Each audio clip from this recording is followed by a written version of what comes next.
के दरीचों में फिर दर्द इतराया है।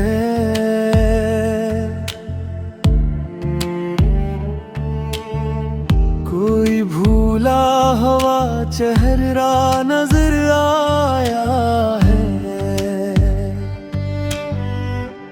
हमने चाहा था जिसे दिल से भुला दे, लेकिन वो ही हर ख्वाब में बनकर सहर आया है।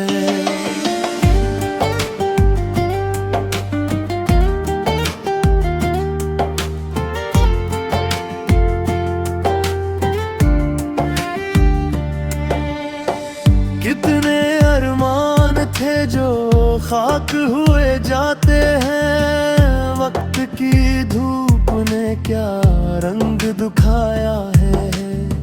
हमने हर जख्म को चुपचाप सहारा अब तक। ये हनर भी हमें हालात ने सिखाया है।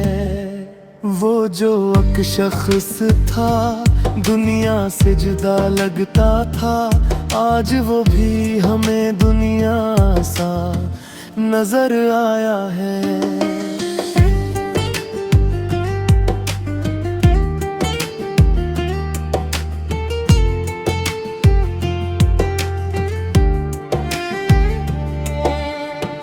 हमने माना कि मोहब्बत का सफर मुश्किल है, फिर भी हर मोड़ पे दिल को बुलाया है। जिंदगी अपनी किसी ख्वाब की मानन लगी, जैसे हर लम्हा फकत आना और जाना है। हम तो खामोश रहे, दर्द भी के हते न बने। हाल दिल कस को सुनाई ये मामा है।